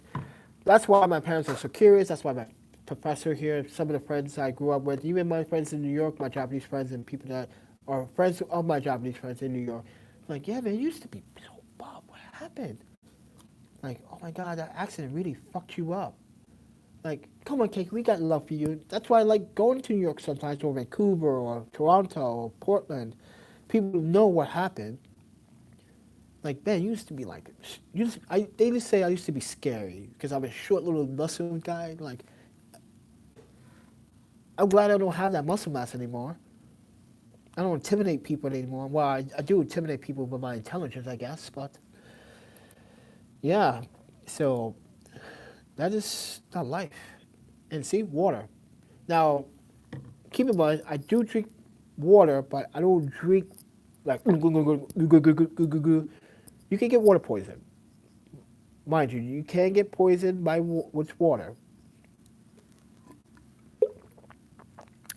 But you can't help that water tastes so good. Water tastes so good. Water is good. But you gotta know how to put some carbohydrates in your system. If you don't, the immune system will probably like keep it crashed. Like, water can't save you alone. You need substance in your body. So I try to be as transparent as I possibly can with the food consumption. But then again, I can't really express how I feel about food anymore like I used to, because I can cook. Anyone can tell me cook any Japanese dish you want. I can cook it. Okonomiyaki, yakiyukdong, trust me. Yakukoso, yeah, trust me, I can cook it. But it's not the same without my sense of smell. It's not. I know I can put 100% love into it, but I feel like I'm not putting 100%, 150% into it. Get what I'm saying? I could put 100%, but not 150% like I used to. Because I used to always like have the women taste my food first. Like, what do you think? Because I feel like women have a really good palate. Men can eat anything. They're like, oh yeah, this is good. But here's the thing, what I did. So I took a bunch of American dudes. They like, oh, I want to eat no sushi shit, man. That shit looks scary. You know, I was like, okay. I made okonomiyaki for them, right? I told them, yeah, it's a Japanese pancake. That's what I told them. I gave them the same thing. I was like, oh, what's in here? I was like, flour, egg, some shrimp. It's like, I can do shrimp, man. I can do shrimp. I didn't tell them what the rest of the ingredient was in okonomiyaki. Then when they ate the okonomiyaki, they're like, yo, man, this is fucking pretty good. Like, dude, you gotta give me the recipe of this, man. I was like, all right, here's the recipe. It was like, I ate octopus, man? Oh, that should taste like chicken. I was like, why does everything have to taste like chicken? Why does everything have to taste like chicken to people here? Why? I don't get it. How does octopus taste like chicken? I'm kind of confused by that still to this day. I don't understand that. Like, can you guys explain to me? Have you had squid or octopus before? Does it taste like chicken?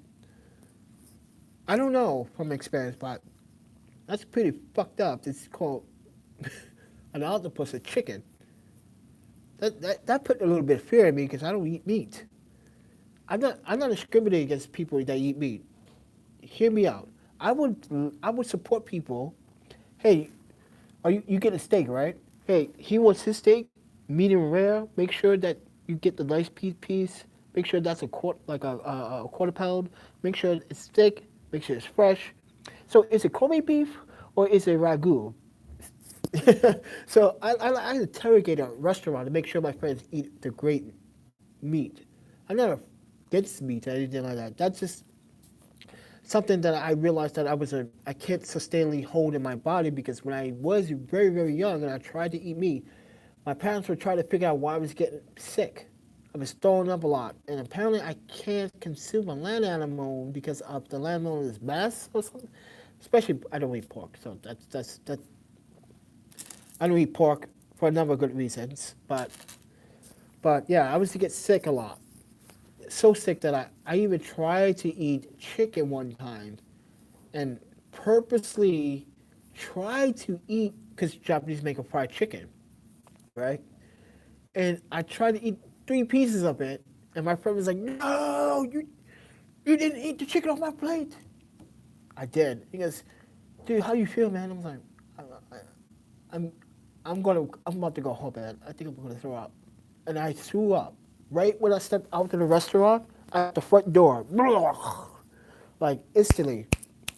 Like that's what happened. What also happened in San Jose, not San Jose, San Diego. I was with my friend Jessica. She's from Brazil. We were hanging out together in San Diego, and we went to this place. Forgot what is it called. Let me look at my Yelp. Yeah, I write reviews on restaurants. Because they food poisoned me. They took the fish. I told her, is the fish fried on a difficult? Yes, we fry everything separately.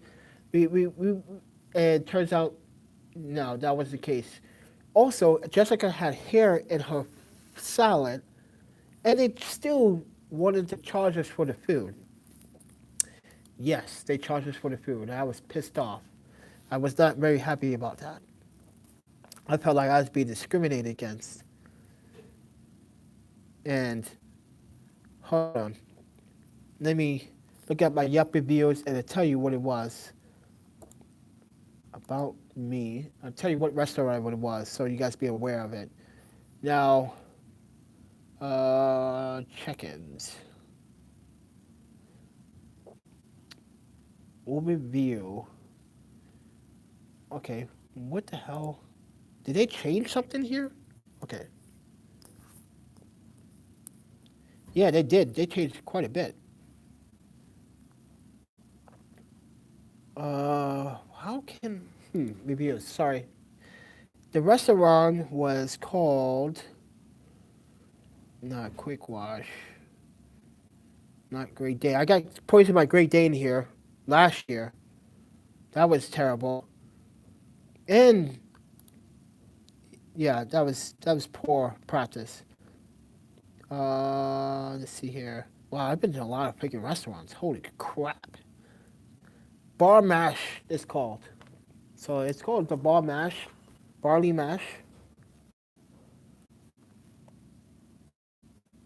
You can see my friend Jessica from Brazil and I'm from Japan wanted to eat at something. Yeah, so it gets kind of yeah. So I got food poison there, and they wanted me, and they still asked me to pay for the food. That's how rude it was. I didn't eat the food. I didn't touch it.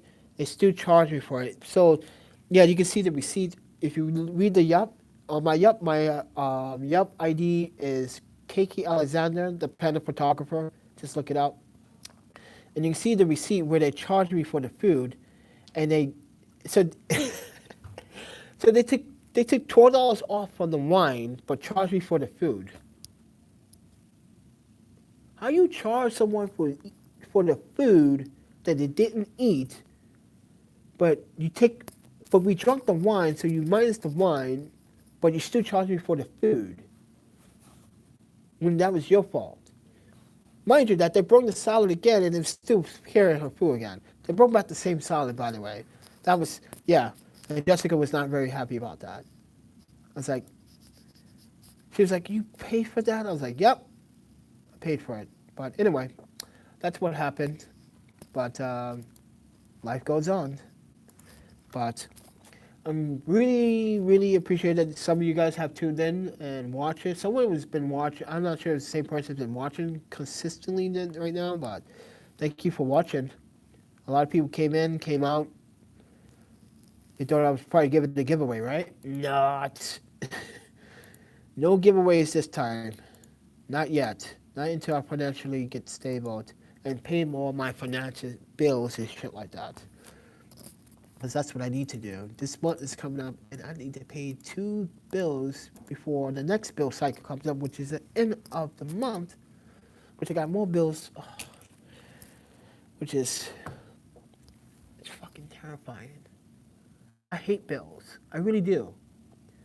Like the world should just pay me for being a good citizen.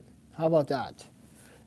Commit no crimes, not causing problems, and giving back to the community. What else do you want from me? I'm being harassed. I was profiled today. Racism. Shit. Oh yeah, let me continue making this thumbnail while we're here. And let's open one of my other pieces. Okay. So yeah, I've been profiled today like no other. In front of a friend on live stream, not live stream, on a live phone conversation. I felt that that was very inappropriate, very unprofessional by the guy to like literally cover his mouth and say, oops, get the fuck out of here. He didn't care where I was from. He just being racist. It's like, yeah, that was pretty bad today. Pretty bad experience. But I'm alive, so I'm not really like, hey, eat a bag of eggs, you fucking punk. I didn't say anything like that. No. I was like, okay, I got you, mister. I got you. I got you. We see what you're gonna do now. And then I thought UW was gonna do something, but nah, they took their time, really. Like, I guarantee you, if that was one of their faculty, they'd be like, phew, phew. Yeah, yeah, yeah. But I'm in a public library. This is why I got all this space. And normally I do my live streams here with professional setup, but I'm doing it with my iPhone because I really wanted to document this I'm documenting this for a reason. So today is the 11th of June. It happened at 11:15. Mr. Walker and I was on the phone, so I'm documenting this for this particular reason. So this is stay up. So if anyone who could test this at UW say, oh, that did not happen, bullshit. It happened. And you guys know it did happen.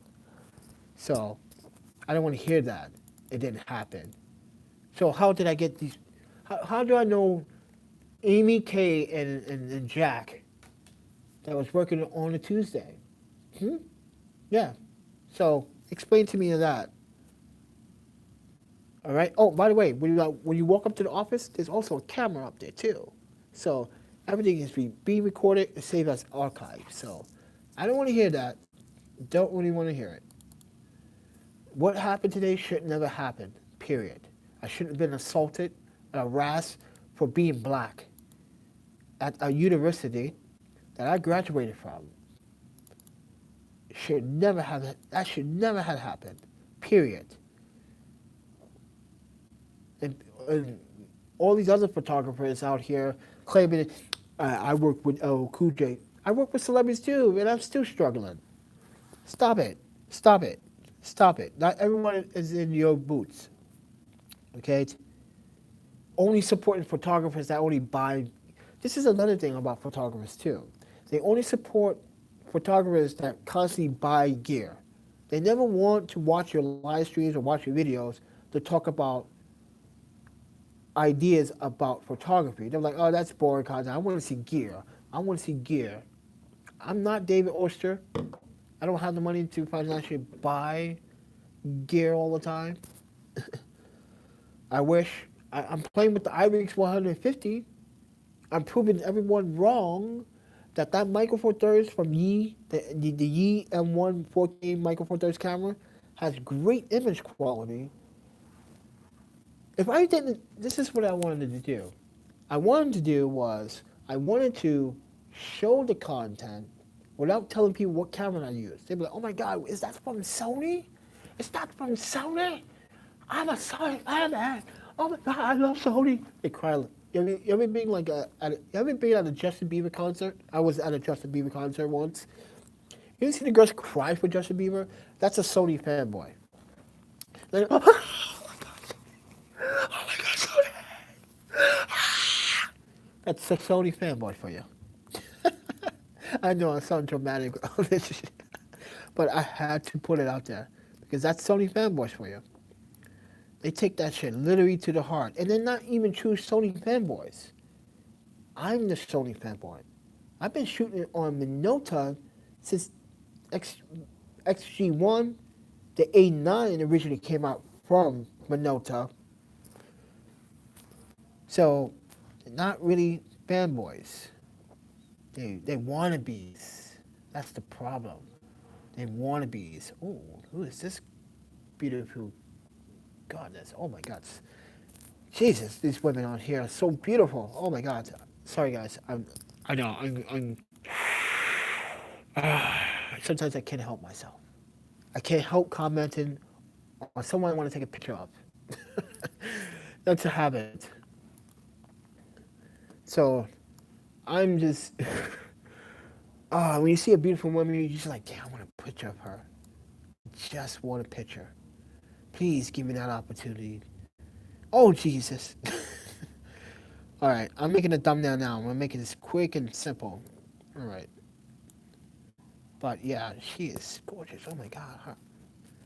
But anyway, I know you guys are like, you being a pervert now. Now you the pervert. Now I talked about this on Instagram earlier today. How photographers are the biggest perverts. Oh crap! Let me make this thumbnail really quick. I'm running out of time. Running out of time.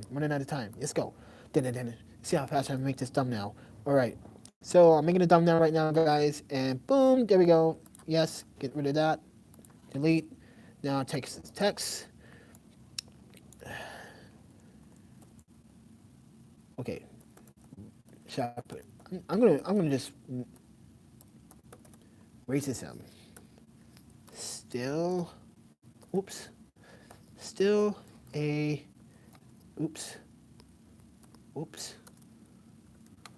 still a thing. All right, that's the title of it. Racism, still a thing. Actually, let me just put boom. Yeah. Oh, just made the thumbnail, guys. It's simple, easy peasy. Because I already have my text that I want. So I'm going to save it as racism version 5.5. Because this is not the only time it has happened. Because there's many. And then I'm going to export it out. Oh, if you guys want to see the thumbnail, I showed you guys the thumbnail. That's the thumbnail. That's the thumbnail. All right. So I'm going to export this out. Boom. Racism 5.5. And then I can send it to myself so later on my phone I can upload the thumbnail to my phone because I'm not going to be able to access my laptop later because people like me don't have. Oh crap! Where is it? There you are. Send it to my email. This is what I do all the time, guys. I check email, I check contacts, I check information. No one's emailed me about any jobs, photography jobs, unfortunately. Woo. So that's crazy. My Yelp is actually pretty popular. Wow. I just realized that when I exit out. But yeah, still pretty popular. So that's a good thing, right? Can't get mad about that. So, but yeah, how many people were watching? Okay, here. I want to say thank you to Delta Dave for showing up. I want to say thank you to Travis Westmoreland. Travis Westmore. Kudos. Washington County News Station in Utah. Thank you for watching. Artist 1974. Thank you for watching. Kudos. I want to say shout out to also Madison County Sound Labs. I know where you guys are. And I also want to say thank you down to Visitor Ted, if I'm pronouncing that correctly, Fred, Fred Zizzer 10, and David Oster for popping up because he was in bed when I went live because he's in Australia. So, you know how those Australians are. They love they coffee in bed. But, yeah. I wouldn't mind going to Australia. It would have been nice. It would be pretty cool, too. But, yeah. So, thank you for everyone for tuning in. I got to go. Sayonara. If you guys want to support the channel, the PayPal donation link is there. And I will see you guys at the next video, I guess.